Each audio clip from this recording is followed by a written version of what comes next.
The situation on the island was utterly chaotic. Frankie's group was blocked from escaping by the vice admirals, while Sanji was trying to get Vegapunk's body to safety. On the other side, Noosjuro continued to take down the last active cyborgs. His speed was so great that the pacifistas, even after detecting their targets, couldn't react in time to attack. Seizing the opportunity, the Marines mobilized their entire force to bombard Egghead Island once more. This time, their goal was to wipe out the entire area, leaving the Straw Hat Pirates no escape. Noosjuro never expected that Bonnie, a mere 12-year-old girl, would be entrusted by Vegapunk with enough power to destroy an entire nation. He considered the doctor a foolish traitor. Meanwhile, the remaining giants had begun to return to their ship. The order from the Gorosei was to sink the Elbaf ship to prevent anyone from escaping. Cornered, Bonnie was forced to fight to protect Kuma. The first to engage the Vice Admiral was Frankie. His opponent possessed a steam-powered arm, but Frankie's steel arm was stronger, and he quickly defeated his foe. Immediately after, another Vice Admiral targeted Bonnie. The girl asked the accompanying giant to take care of her father, then plunged straight into battle.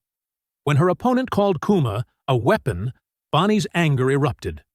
Using her devil fruit power, she transformed him into a child. The Vice Admiral tried to beg for forgiveness, but Bonnie, who was also just a little girl, didn't hesitate to teach him a lesson he wouldn't forget. As she attacked, she shouted, "My father is a hero! Take back what you just said." Atlas also quickly rushed in to assist, delivering a punch that sent the third Vice Admiral flying. She asked where Luffy and the others were. If they hadn't arrived yet, the group would have to temporarily retreat. However, Frankie suggested defeating all three Vice Admirals before their comrades arrived. Despite being defeated, the Vice Admirals were still seasoned warriors with astonishing resilience.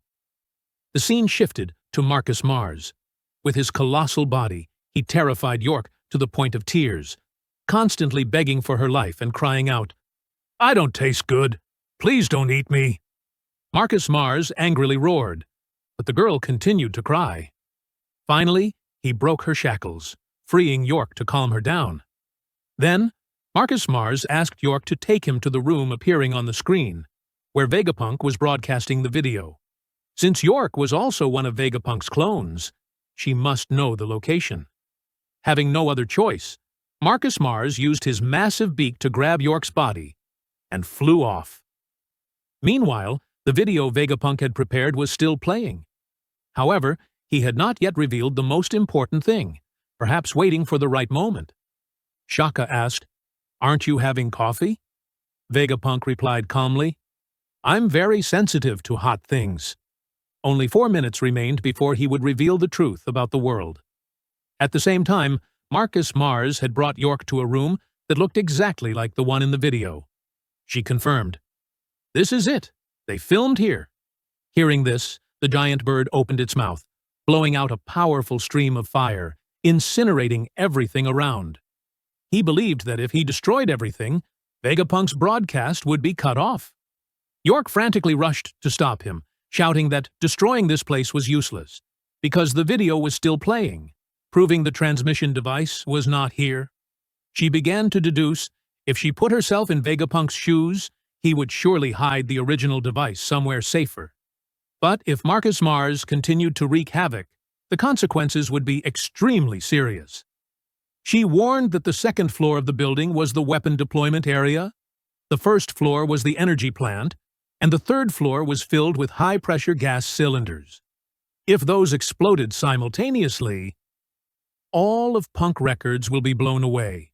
Hearing this, Marcus Mars asked York to think of a solution. She nodded, saying that she would end this stupid broadcast immediately. Just then, Marcus Mars suddenly sensed a sound coming from a small creature. Most likely, the snail messenger. This proved that the room containing Vegapunk's original recording was very close. He immediately asked York to take him there. Meanwhile, inside another building, Stussy could finally breathe a sigh of relief as the giant monster had spared them. She realized that the giant bird was one of the 5 elders, Gorosei. Her teammate beside her also trembled, gasping for breath and joking awkwardly. "Were you abandoned?" Hearing this, Stussy just gave a faint smile. "No need to pity me. I voluntarily stayed to finish the last task." Elsewhere, Nami's group received news that they had to leave Stussy behind. Edison explained that there was no other choice, as someone needed to lower the shield just as the ship escaped. The Frontier Dome system could only be deactivated from the control room, and Stussy had voluntarily taken on that task. Everyone could only accept it. "The best way to thank her," Edison said, "is for all of us to get out of here together." Edison reassured her, "I've calculated everything. This ship will fall straight to the ground, but we still have a chance to land safely." Upon hearing this, Nami and Chopper burst into tears, while the other members announced that the propulsion system was ready. They just needed to wait for Zoro and Jinbei to return. Then they could all jump into the sea. However, Chopper was still worried that this wouldn't be enough to reach the sea surface. Edison laughed, thinking their ship was troublesome. But he also added, "It's that determined spirit that creates miracles. I'm just a scientist, but I believe in you all." He guaranteed that the ship would land safely on the water. After saying this, Lilith suddenly realized something and quickly tried to stop him, but Edison was determined. He immediately flew towards the shield, despite the desperate screams of his friend behind him. According to his calculations, upon impact with the shield, his body would suffer 78% damage. "That's not enough to kill me," Edison said. As soon as he touched the shield, a huge explosion rang out. Those who witnessed it could only stand frozen in shock and pain. Outside the coast, a strange phenomenon was occurring. All the Navy warships were suddenly pulled strongly towards Egghead Island. The reason was Jew Peter. He continuously sucked everything around him into his body. The terrifying suction force made Dorry and Brogy unable to move, and even Luffy, in his Sun God Nika state, was held tight, unable to budge. In this critical situation, Luffy quickly thought of a way. He grabbed Brogy's arm, using the momentum to fly straight up. Nearby, he discovered a building just large enough to stuff into the giant sandworm's mouth. Luffy cut the building in half, lifted it with his muscular form, and shouted, "If you're hungry, eat these buildings!" After saying that, he threw the giant concrete block straight into the opponent's throat. The attack, with terrifying power, made the monster collapse on the spot. Thanks to this, the three of them had a chance to continue fleeing. However, using too much strength caused Luffy's body to return to its old man state. Brogy asked in surprise what had happened. Luffy gasped, saying that he had almost run out of energy from food. Hearing about food, the two giants remembered that they had brought some fermented shark, the emergency food of the giant race. Its smell was so strong that Luffy grimaced, but to regain his strength, he still decided to eat it. Dorry laughed and said, "Once you get used to it, you'll find it delicious." Indeed, after just a few bites, Luffy's body fully recovered, becoming as strong as before. Seeing this, Dorry laughed and said, "Your body is so simple. Just eat, and you're strong again." But their joy was short-lived. Warcury, with the body of a giant pig, caught up with them. Brogy warned Luffy to stay away, but he chose to stay and fight. "Once I'm full, I'm not afraid of anything," Luffy shouted, then leaped high, activating Gear 3rd, creating a giant fist to attack Warcury. The terrible collision stunned Warcury, but Luffy also screamed in pain. The pig's body was as hard as steel. The two giants, seeing this, urged, "Retreat! Don't let these monsters catch up." At the same time, in the research area, Lilith was silently expressing her sorrow for Edison. However, they had no time to grieve, because, at that moment, Saturn suddenly appeared, putting everyone in danger. Below, Bonnie's group had finally defeated the three vice-admirals. The accompanying giant invited them onto the ship, but the very next second, he was slashed by Nusjuro's sword. His sudden appearance left everyone frozen in fear. The scene shifts to Vegapunk's secret room. Thanks to York, Marcus Mars finally found his way there. As expected, the original Den Den Mushi was there. Marcus Mars let out a cold laugh, saying that Vegapunk's luck had run out, then raised his arm, preparing to destroy the device immediately. Speaking to the whole world for the first time made Vegapunk a little flustered. However, the waiting time was over, so he calmly began his speech. Meanwhile, Marcus Mars discovered something astonishing. The world's greatest brain was being stored right here. Even though Vegapunk's original body had died, the brain continued to exist. It contained all of humanity's knowledge, and its current size was as large as a building. While Marcus Mars was distracted, the transponder snail tried to crawl away to escape, but it was too slow and was still caught by him. In the video playing, Dr. Vegapunk said that many people might not believe what he was about to reveal, but this broadcast would surely make the whole world listen and unite. The scene shifted to the East Blue, Usopp's hometown. There, children were intently listening to stories about Dr. Vegapunk, the person who had created countless great inventions that changed the world. Although they couldn't see his image, they could hear his voice transmitted through the radio waves, and everyone was curious to know what the secret of the world was. Vegapunk also made significant contributions in the field of medicine, so he had a profound global influence. At this moment, the Marines were trying their best to stop the broadcast, but the signal continued to spread everywhere. In a distant sea, the whale Laboon surfaced. On its massive body were intricate scars and the familiar skull symbol of the Straw Hat Pirates. In the future land, Vegapunk's hometown, everyone was intently watching the screen, eagerly waiting to hear what their genius scientist would say. For the people there, Vegapunk was a great source of pride. A child wondered, didn't he cause the nightmare in Baltimore? The old man next to him shook his head, gently explaining that it wasn't Vegapunk, but Frankie, who had transformed his own body into machinery. In the South Blue, where Chopper once honed his skills, the island residents also received news about Vegapunk. They discussed him, the father of modern science, who contributed to the creation of countless advanced weapons. Meanwhile, on Hachinosu Pirate Island, the situation became chaotic. Everyone's attention was drawn to the broadcast. Everyone was eager to know, what exactly is the secret of the world? Back in the laboratory, Marcus Mars crushed the transponder snail to cut off the broadcast. But what he didn't expect was that Vegapunk had anticipated this. That snail was just a fake. The broadcast continued as planned. Marcus Mars was furious at being tricked, immediately transformed into a giant bird, and flew off, determined to find the real live broadcasting device. Around him, the scene was only ruined buildings, with no trace to identify the broadcast location.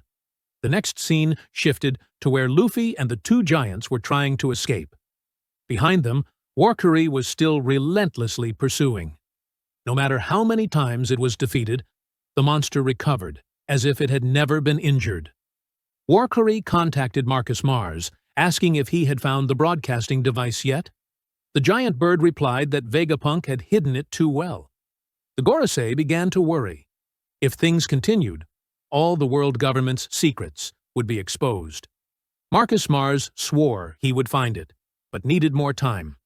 Saturn urged him to quickly destroy the device, but Marcus Mars said that Vegapunk had prepared very carefully, so it couldn't be easily disconnected. They didn't know exactly what Vegapunk intended to say, but York had revealed that he had taken over Ohara's research. Hearing this, Warcury and Saturn thought he was seeking revenge for the Ohara tragedy of the past. Meanwhile, Sanji was still trying to get Vegapunk's body to safety. Suddenly, he sensed Bonnie was in danger and immediately changed direction to help. Nuzjuro declared that he would not let Bonnie get the Marine's weapons, but Frankie resolutely stood up to protect her. Just then, Sanji appeared and plunged into the battle. Nuzjuro's sword slowly rose. In a dangerous moment, Sanji kicked to block the blow, then counterattacked with a powerful kick to the chin, making his opponent spit blood. He declared, "No one is allowed to hurt her." Flames raged fiercely around Nuzjuro's body, but he did not stop. Nuzjuro transformed into a giant horse, biting Sanji tightly. Vegapunk's body fell, fortunately caught by Atlas in time. Bonnie worried about Sanji, but could do nothing. The two below continuously dodged the terrifying stomps from the giant horse. Fortunately, Oimo and Kashi appeared just in time.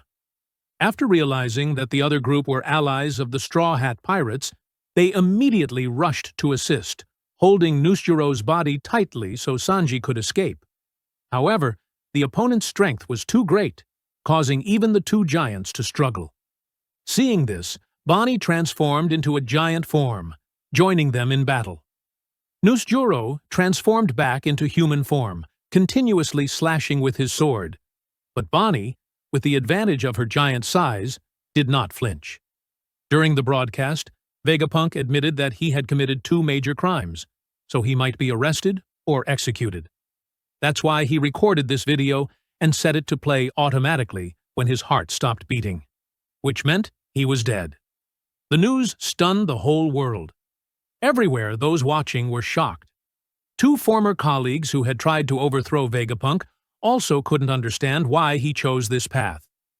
Vegapunk said that no matter who executed him, he would not consider them evil.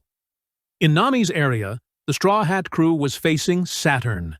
His giant and terrifying body made everyone panic. Saturn asked them to get out of the way, because he didn't want to waste time. Lilith and Brook rushed over, calling on everyone to stop the monster.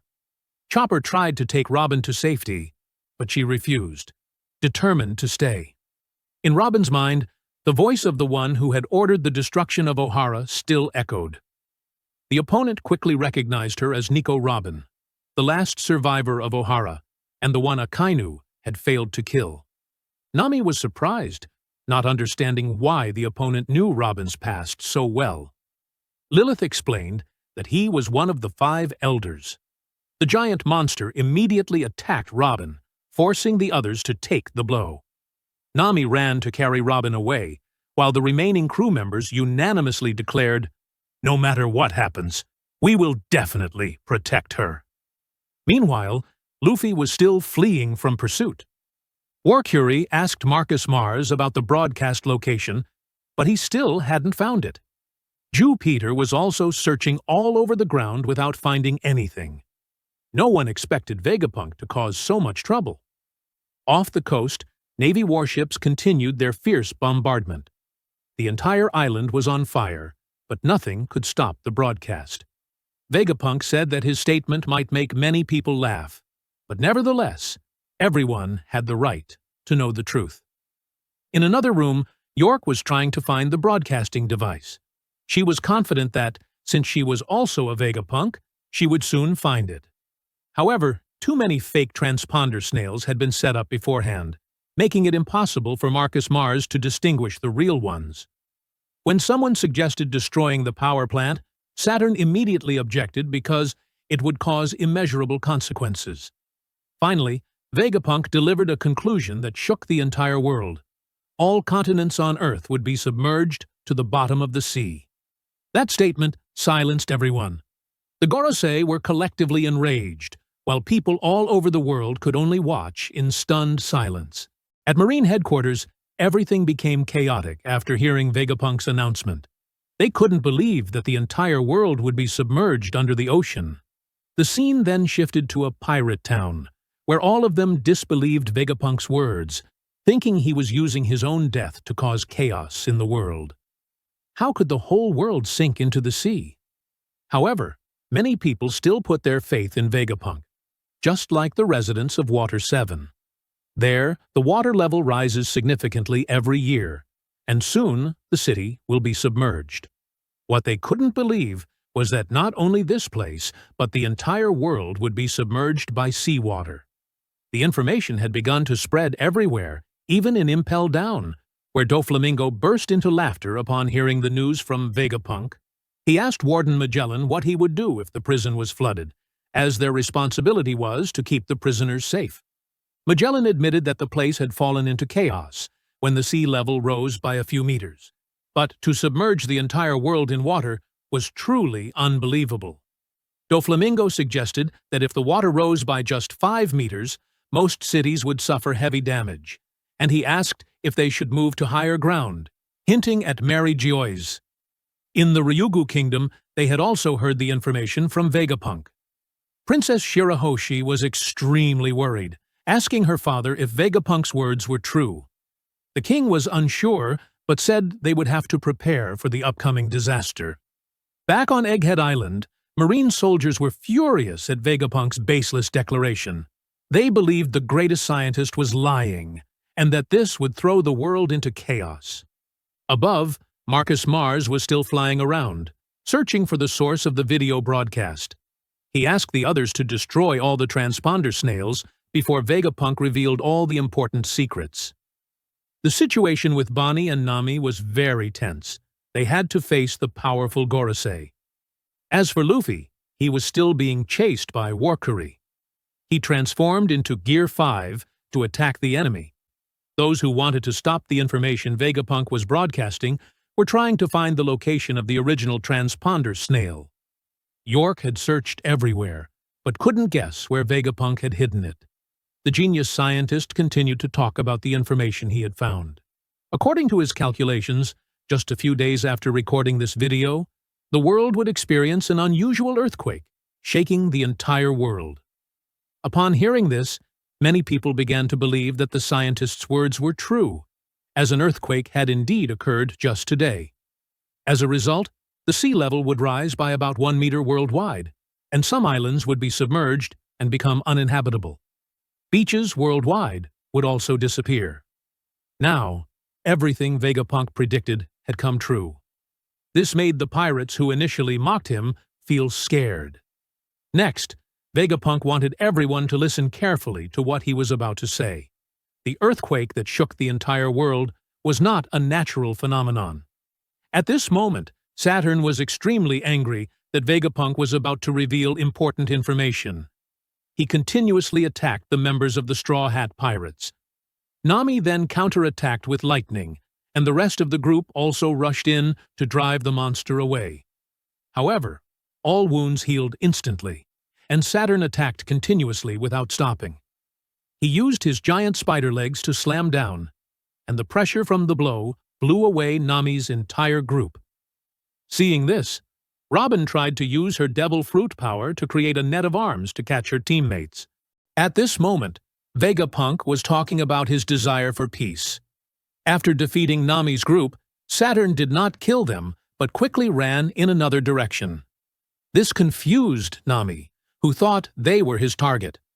Saturn then asked Marcus Mars if he had checked the power plant, to which he replied that he hadn't because the room was heavily guarded. Hearing this, Saturn decided to go there to find and destroy the device broadcasting Vegapunk's video. At this time, the scientist was talking about his first sin, which was creating an infinite energy source. He was driven by a desire to bring great progress to the world. Saturn then found the room containing the eternal flame that Vegapunk created, also known as the God of Fire. He transformed back into his human form and destroyed the nearby transponder snail. However, Vegapunk's voice did not stop. This was still just a fake transponder snail. Saturn ordered the others to destroy all living creatures in the laboratory, and Marcus Mars was doing the same, but it seemed ineffective. Outside, the marine warships were trying to fire cannons at the giant robot, but it did not stop and continued to move. Inside the island, Luffy felt dizzy after spinning continuously. Dorry asked him to stop playing and focus on running, while Brogy worried about the fire spreading across the island, saying that if they didn't escape soon, they would all burn to death. The genius scientist then spoke about the period from about 900 to 800 years ago, a blank period in history. At this point, those living in Marie-Jouise were extremely angry. They wondered what the Marines were doing to let this video spread, but some were also interested in the information about the century erased from history. The only way to know what happened during that period was through the stone tablets called poneglyphs, which were scattered all over the world, but very few people understood the ancient language. Not to mention, deciphering poneglyphs was strictly forbidden by the government. Although he was a scientist working for the government, Vegapunk tried to decipher it, and this was his second sin. Robin and everyone else were still safe. Lilith thought that Saturn left because he was agitated by Vegapunk's speech. The doctor had deciphered many poneglyphs with excellent scientists, thus learning about the erased part of history. After crashing into the shield, Edison was still alive, trying to help the Straw Hat pirates escape safely. Outside, after seeing Warcury almost catch up with the two giants, Luffy decided to attack the monster one more time. Vegapunk was talking about a man born 900 years ago in a highly developed kingdom. It was said that he had a rubbery body like the Sun God Nika in the story of the giant tribe in Elbaf.